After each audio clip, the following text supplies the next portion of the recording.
एक मित्र ने बहुत आसान सा सवाल पूछा था। बिहार में उस दिन पारा 40 डिग्री था। उसने इस तापमान को फ़ारेनहाइट में बदला तो यह हमारे शरीर के समान तापमान 98.4 से काफ़ी अधिक निकला, लगभग 113 डिग्री। तो चिंता की बात यह थी कि इतने तापमान को हमारा शरीर कैसे इसे संभालता है। तो आइए देखते हैं मानव शरीर के बारे में।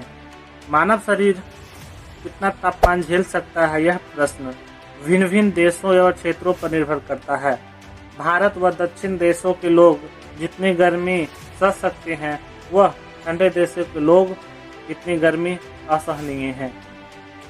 भारत में ही ऐसे स्थान हैं जहां पर 46 से 47 डिग्री पारा पहुंच जाता है और मध्य ऑस्ट्रेलिया का तापमान कितनी बार तो 50 डिग्री से अधिक पहुंच गया है।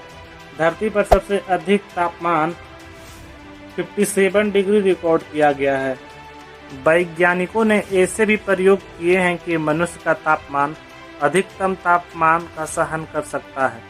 पता लगा है कि नमी रहित हवा में शरीर को धीरे धीरे गर्म किया जाए तो वह पानी के उबाल बिंदु 100 डिग्री से अधिक यानी 160 डिग्री तक का तापमान सहन कर सकता है मानव शरीर। ऐसा ब्लैक डेन तथा चेंट्री नाम के 2 अंग्रेज वैज्ञानिकों ने प्रयोग करके दिखाया। इस प्रयोग के लिए वे ब्रेड बनाने वाले एक बेकरी में भट्ठी बालकर कई घंटे वहां व्यतीत किए थे। उस कमरे की हवा इतनी गर्म थी कि उसमें अंडा उबल जा सकता था और कबाब भूना जा सकता था, परंतु काम करने वाले आदमियों को वहाँ कुछ भी नहीं होता था। मनुष्य के शरीर की इस सहनशीलता का राज क्या है? असल में हमारा शरीर इस तापमान का एक अंश भी ग्रहण नहीं करता। शरीर अपना साधारण तापमान सुरक्षित रखता है, इस गर्मी के विरुद्ध अपना हथियार तैयार करता है। हमारा शरीर का एक गर्मी के विरुद्ध लड़ने का एकमात्र हथियार पसीना। पसीने का बाष्पीकरण हवा के उस परत पर जाकर जम जाता है जो हमारी चमड़ी के संपर्क में आती है। इसीलिए ही उस हवा का तापमान सहने योग्य तक कम हो जाता है।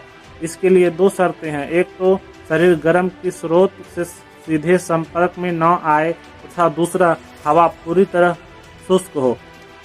हवा की नमी हमारे शरीर की गर्मी सहने की क्षमता पर गहरा प्रभाव डालती है। हम मई जून के दौरान 42 से 43 डिग्री के तापमान पर उतना असहज महसूस नहीं करते जितना जुलाई अगस्त में इसके कहीं तापमान में करते हैं। मई जून में हवा शुष्क होती है, वह पसीने का बाष्पीकरण तेजी से होता है। जुलाई अगस्त में हवा में बहुत अधिक नमी होती है जिससे कि बाष्पीकरण गति बहुत धीमी हो जाती है। तो मानव शरीर हर एक क्षेत्र पे निर्भर करता है उस क्षेत्र में कितनी गर्मी है, और हमारा शरीर को बाहरी तापमान उतना प्रभावित नहीं करता है। तो आप इस वीडियो में जाने हैं कि मानव शरीर कितना तापमान सह सकता है। फ़ारेनहाइट और डिग्री दोनों अलग अलग रूप से मापा जाता है। तो फ़ारेनहाइट का शरीर से कनेक्शन है और जबकि डिग्री से उसे कनेक्शन नहीं है। तो इस वीडियो में आपको यह जानकारी कैसे लगी? वीडियो को लाइक कीजिए, चैनल को सब्सक्राइब कीजिए और शेयर कीजिए। जय हिंद। एक मित्र ने बहुत आसान सा सवाल पूछा था। बिहार में उस दिन पारा 40 डिग्री था।